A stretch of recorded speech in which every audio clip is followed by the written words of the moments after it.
Giovanni, qual que é teu nome completo, a tua idade, Giovanni? Giovanni Danilo Voltolini, eu tenho 69 anos e leio revistas de história em quadrinho desde os 5. Eu li a história em quadrinho da Itália, eu vim da Itália e eu já tinha esse hábito, porque os parentes me mandavam as histórias em quadrinhos e eu continuava lendo. Mas com quantos anos você veio da Itália? 5 anos. Mas, em que cidade que você nasceu lá? Em Verona, na Itália. Ah, que legal. Terra de Romeu e Julieta e da Arena. Ah, mas aí a tua família veio pra cá por quê? Meu avô, ele faleceu, ele era, como é que chama?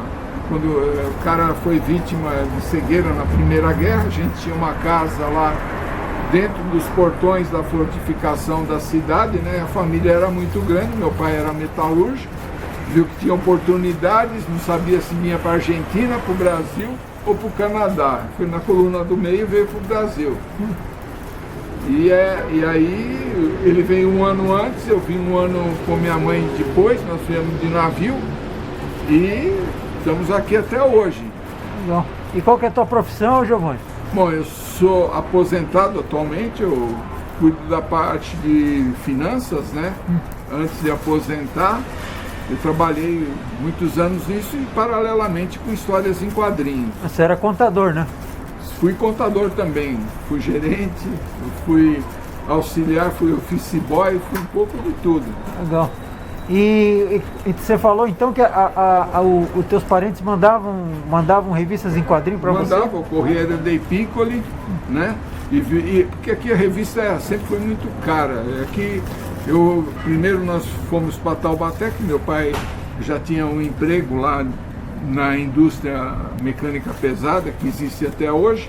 Ele ficou lá nós ficamos até 1966. Em 66 nós mudamos para São Paulo, né? Aí logo depois, em 69, eu comecei a trabalhar e aí eu passava pelas agências, porque eu gostava de histórias em quadrinho, na agência Modesto, que distribuía as coisas da Ebal, que eu ia fazer a entrega do boletim da Bolsa lá perto da Luz, na Companhia Nacional de Tecidos, que hoje nem existe mais. E eu levava o boletim de manhã, passava pelas distribuidoras, tomava conhecimento dos lançamentos. Na Brigadeiro Galvão, né? Era na Brigadeiro Galvão, exatamente. E o que você começou a ler de quadrinho nacional aqui?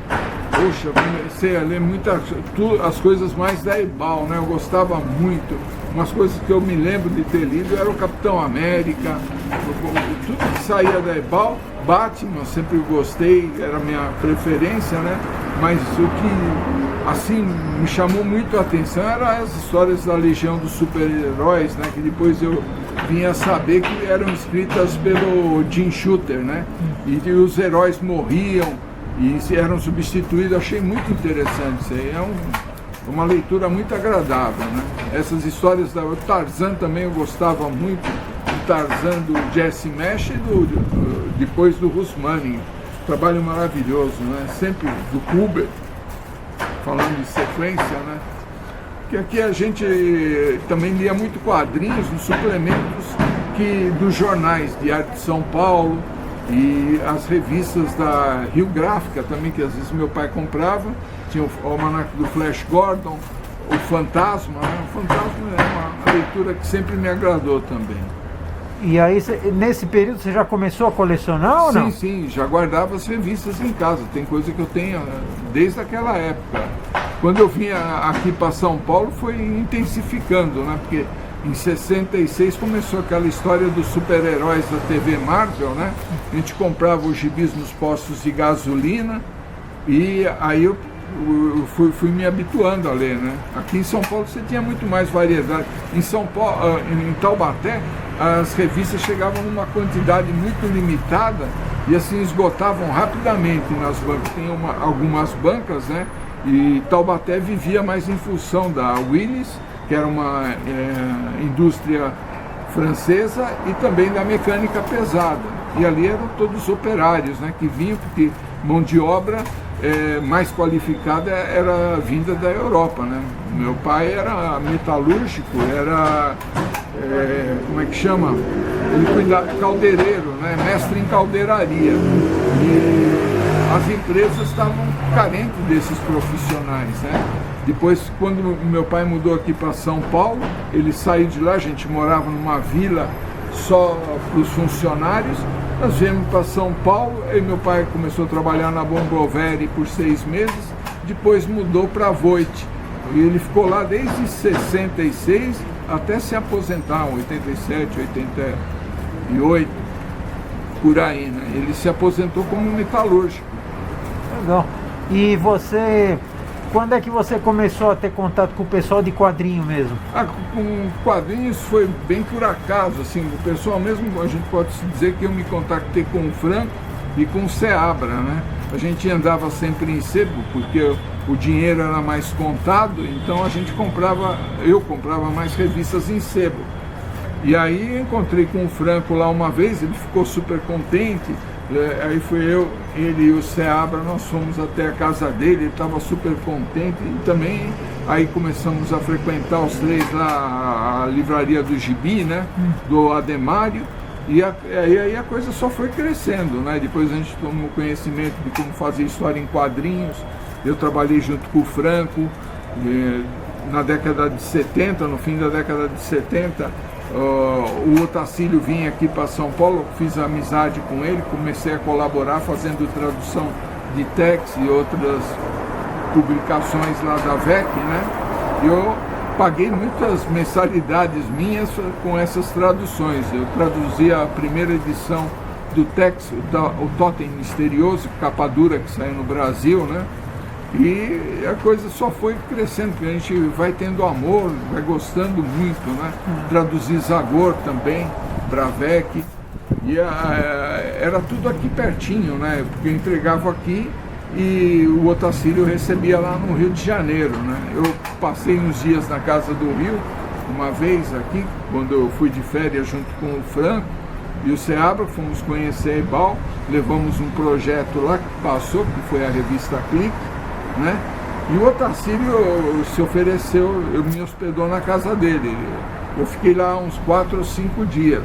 Quando ele me deixava ler as revistas dele, ele me deu acesso à biblioteca dele. Tinha muita coisa bacana.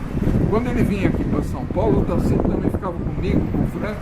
A gente andava aqui nos cinemas lá do centro, passavam 2 filmes, eram mais baratos, mas era muito gostoso passar esse tempo aí. E geralmente ele vinha de sábado de manhã, à tarde a gente ficava, comia até pastel lá perto da rodoviária e depois levava ele até a rodoviária e foi nascendo assim. A gente ia assistindo os filmes, trocando ideias, falando do que a gente gostava, né? E você se lembra da famosa agência Siciliano? Sim, eu também. Da livraria Siciliano, que o pessoal se encontrava no sábado, né? Como é que era isso? Não, a livraria Siciliano era ali na Dom José de Barros. Tinha um gerente estrangeiro, não me lembro o nome dele. Lá também eu conheci uma pessoa que foi muito importante para os quadrinhos brasileiros, que foi o José Fioroni Rodrigues. E o Fioroni traduziu, para quem não sabe, ele traduziu a maior parte aí dos quadrinhos Disney, né? Que segundo ele, hoje ele é falecido, né? Ele aprendeu a traduzir por inveja, ele não aprendeu a fazer isso em uma escola nem nada. Ele me contou uma vez que ele estava lá, estava num lugar e tinha um rapaz inferior, até mais pobre que ele, e o cara sabia ler inglês. Aí ele falou, pô, se esse cara consegue ler inglês, por que não? Aí ele comprou uma Life, comprou um dicionário e traduziu a revista inteira. E depois daquilo ele começou, ele traduzia italiano, traduzia inglês e francês também, né? Uma pessoa que foi pegando ali na marra o ofício, né? E você falou que vocês apresentaram um projeto da revista Clique para Ebal. O Franco levou. E como é que foi isso? Foi assim, no começo eles não esperavam por nada, né? Que a gente fosse lá, eu falei, bom, não tem nada aqui fazer, nós fomos de trem, pegamos o trem à noite, chegamos de manhãzinha lá no Rio de Janeiro. A gente já tinha combinado, foi muito bem recebido na Ebal lá que era na frente do estádio do Vasco naquela época, né? E na parte térrea tinha a gráfica e as acima tinham os escritórios, né? O pessoal que trabalhava e coisa e tal. Pô, fui muito bem recebido, entramos lá e colocaram o nome da gente na revista, né? Como visitante.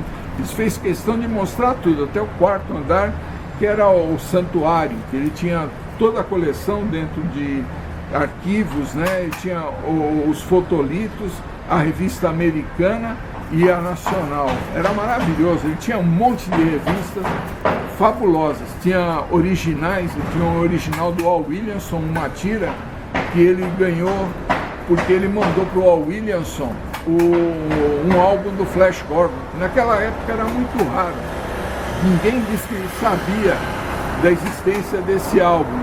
Quando o Henrique, um francês, veio aqui, o Ademário vendeu esse álbum de 1936, se não me engano, que as páginas aqui dessa edição do Flash Gordon eram anteriores posteriores a essa data da publicação, mesmo nos Estados Unidos. E ele vendeu esse álbum e o cara publicou esse álbum lá fora, né? Depois, com o passar do tempo, é que foram descobrindo essas outras impressões em jornais, né? Mas foi uma época maravilhosa. Mas você falou que quem te atendeu foi o Naomi Eisen, não? Foi o Naomi, foi o Fernando Albagri e também o Eisen, né? Só que ele apareceu depois, né? Porque ele tinha um lugar mais de destaque dentro da editora, né? Mas como é que foi a produção dessa revista, a Clique? A Clique surgiu, o Wagner fazia a Clique aqui com o pessoal. E por que fazer uma Clique? Por causa da MED. A MED vendia muito, era do Otacílio, lá da VEC, né? E aí, para dar uma impulsionada nas vendas e também no material brasileiro. Então, a Ebal só tinha publicações basicamente assim mensais importadas, não tinha nada de material brasileiro. É muito raro, uma de literatura mais especializada ele publicava, mas mensalmente não tinha nada, com cadência mensal. Não sei, o Judoca, né? Tive algumas coisas mas duraram um pouco tempo. E a ideia era dar emprego para esse pessoal que contava piada, né? Isso aí nos Estados Unidos, a MED dava muito dinheiro, mas muito dinheiro mesmo. Porque os desenhistas, o pessoal que trabalhava lá nos Estados Unidos, a revista saía 8 vezes por ano, não era mensal, portanto, né? Ela vendia muitíssimo bem. E uma vez, com o dinheiro que sobrava, eles subiam no avião com as famílias e ninguém sabia para onde esse avião ia aterrissar. Uma vez, quem se ciceroneou foi o Aragonés e levou todo mundo lá para o México, né? E aconteceu umas coisas muito engraçadas por lá, né? Porque o Aragonés era filho de um cineasta, então já tinha uma movimentação num ambiente, digamos assim, artístico. E o que foi que ele fez? Ele levou, numa dessas, todo o elenco lá, numa torada, porque os caras queriam ver como é que era uma torada, né? E o que aconteceu nesse evento? Pegaram o Jack Davis, que é um grande desenhista, estava lá, e botaram ele lá no meio da arena, né? E deram para ele um pano vermelho, né? Começaram a fazer todos os preparativos. De repente segundo o Aragonés, o pessoal olhava, via aqueles dois olhos fortes e a música em volta. De repente, aí cada vez escutavam o barulho do touro. De repente, eis que surge um jegue, dá uma volta nele e volta para o lugar que ele estava. E o Jack Davis ficava segurando lá o pano vermelho lá, todo trêmulo, todo mundo dando risada. Depois que terminavam essas viagens, eles se reuniam lá e iam comer todos juntos lá no Bronx e cada um fazia um desenho, né?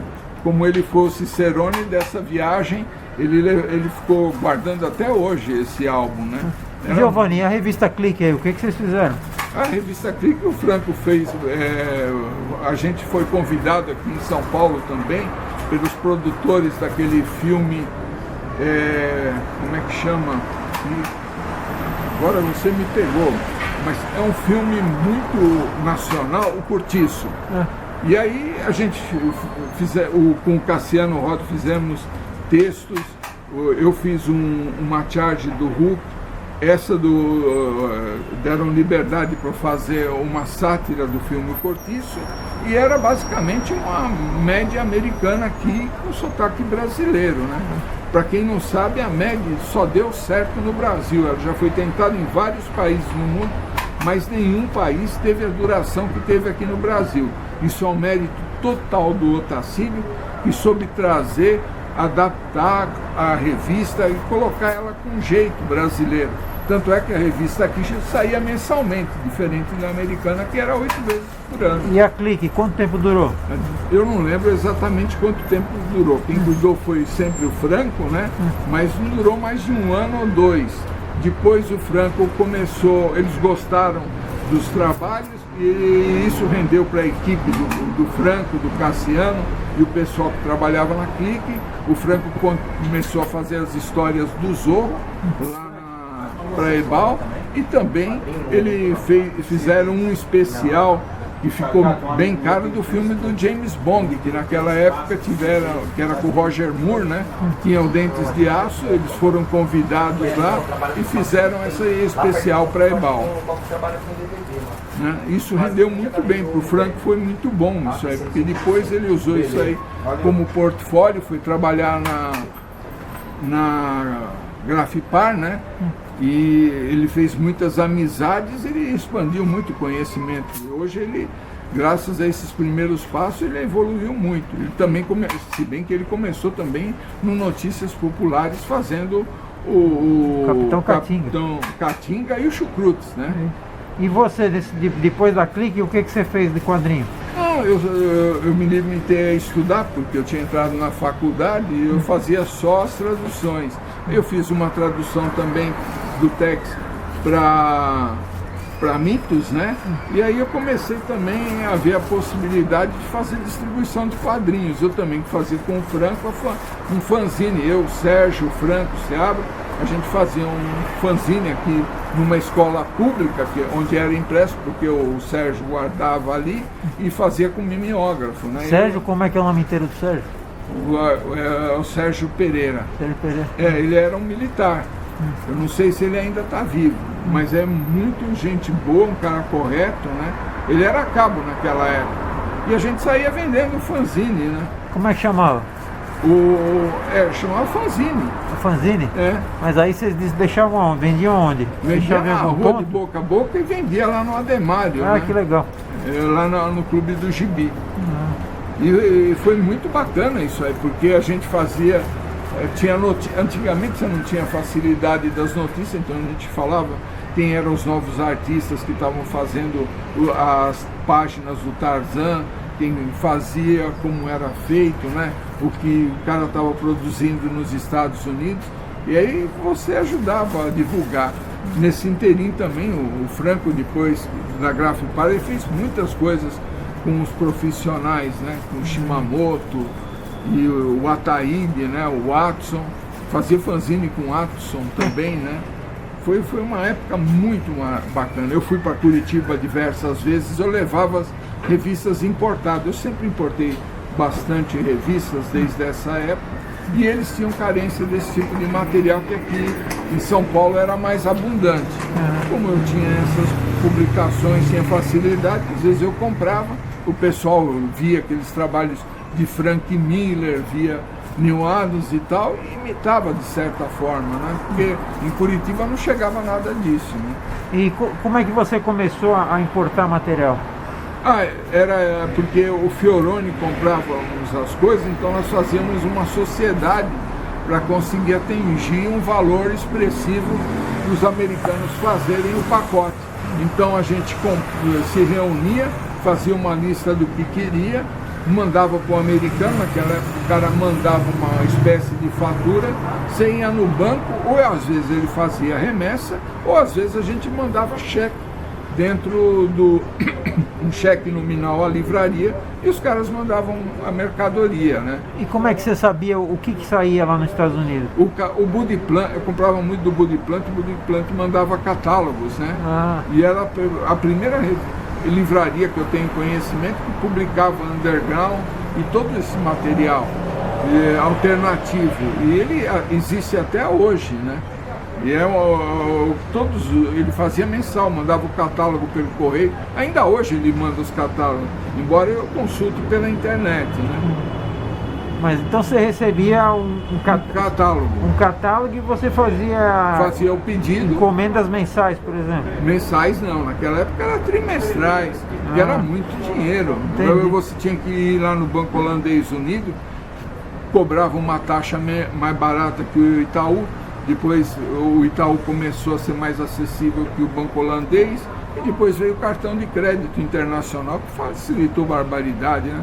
Porque naquela época, para você poder comprar as coisas, você tinha que estar com um documento de onde você estava mandando o dinheiro. E o cara tinha que mandar uma espécie de uma nota fiscal, né? Entendi.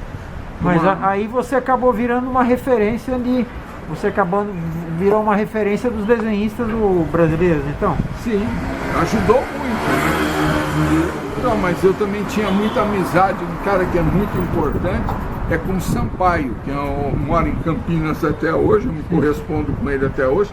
Ele era um professor de inglês excelente, ele também importava revistas, eu comecei a importar através dele, porque geralmente ele ia uma vez por ano ou a cada 2 anos nos Estados Unidos, e ele trazia as revistas, ele também conseguia revistas de Portugal, e aí o amor pelos quadrinhos, porque o quadrinho americano é muito bacana, e os artistas naquela época, era uma época bem mais difícil que a de hoje, né? Mas você, mas nesse período aí que você começou a importar produtos, né? Você também importava para você, né? Eu importava para mim, às vezes eu trazia para o Otacílio, para o Fioroni. Mas qual que era o material que você gostava de ler, de colecionar? Eu gostava de ler porque era como...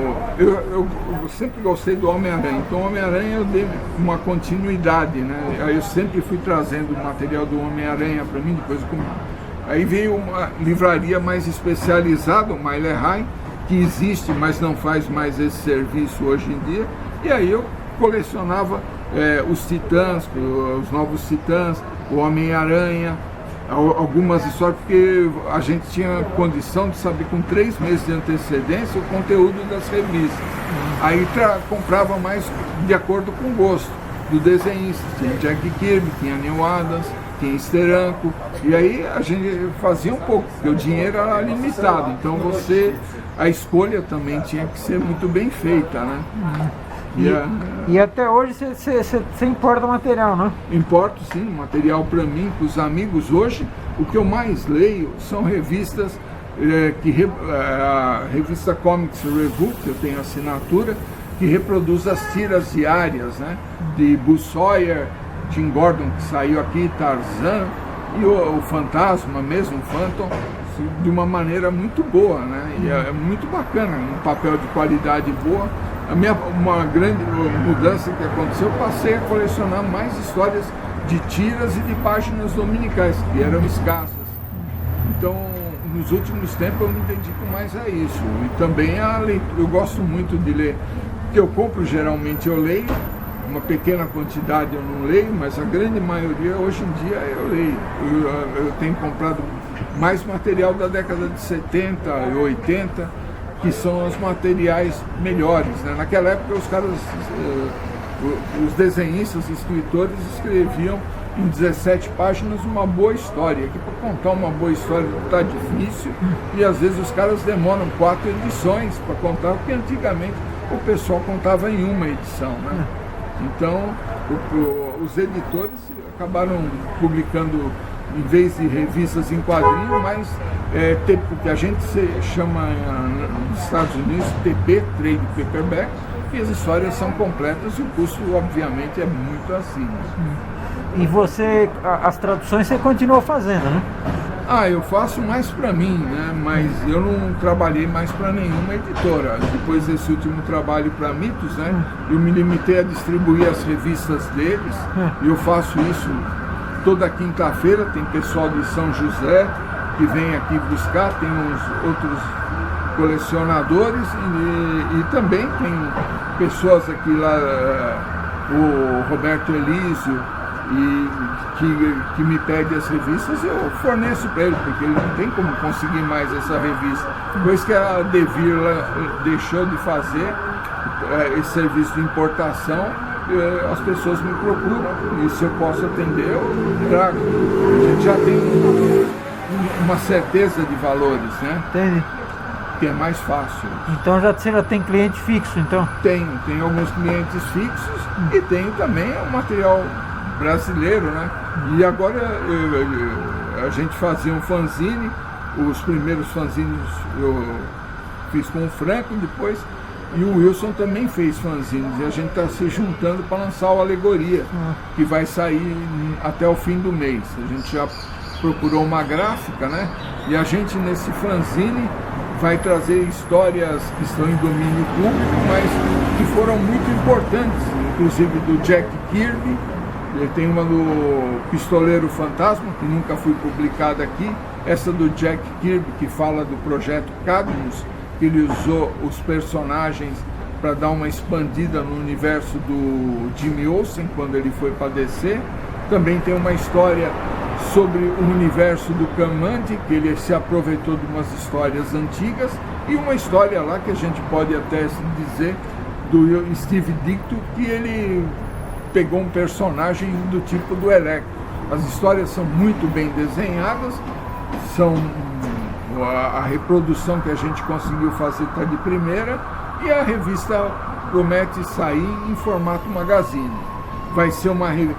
Eu estou fazendo a gente já está fazendo estudos para o número 2, mas eu estou muito acreditando, porque se Portugal produz uma revista para uma quantidade grande assim de fãs do Tex, por que o Brasil não vai ter um fanzine aqui já se expandindo a todos os universos da DC e Marvel, e quem sabe até dar uma oportunidade a desenhistas principiantes? Porque foi nesses fanzines que os bons desenhistas ganharam as páginas e oportunidades, né? Porque hoje em dia tem muita gente fazendo revista de baixa tiragem, né? Por encomenda, né? Sim. Então você vai imprimir 100 exemplares, vendeu, aí imprime mais 100 e vai indo, né? A ideia é por aí, mas fazer uma de boa qualidade, e também esse número da Alegoria vai ser número 6, porque os outros 5 já foram feitos na década de 70, e provavelmente, se tudo der certo, conforme a aceitação, nós vamos reimprimir de maneira melhor, no mesmo formato, talvez, isso a gente está estudando, mas todo o conteúdo vai ser republicado, porque o pessoal falava muito no fanzine Alegoria, porque ele tinha estudos profundos, tinha entrevistas e matérias muito boas sobre os personagens que na época estavam tendo maior aceitação no mercado brasileiro. A Abril estava começando a publicar os DC, né?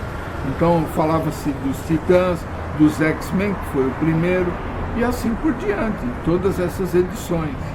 Giovanni, o que você está achando da produção de quadrinho atualmente americana hoje? A produção, as vendas, se você for olhar, estão caindo absurdamente, porque os personagens, que nem o Batman e o Super-Homem, estão ficando descaracterizados. E isso, o reflexo está nas vendas. As revistas do Batman, que vendiam 60, 70 mil, hoje estão vendendo 10 mil.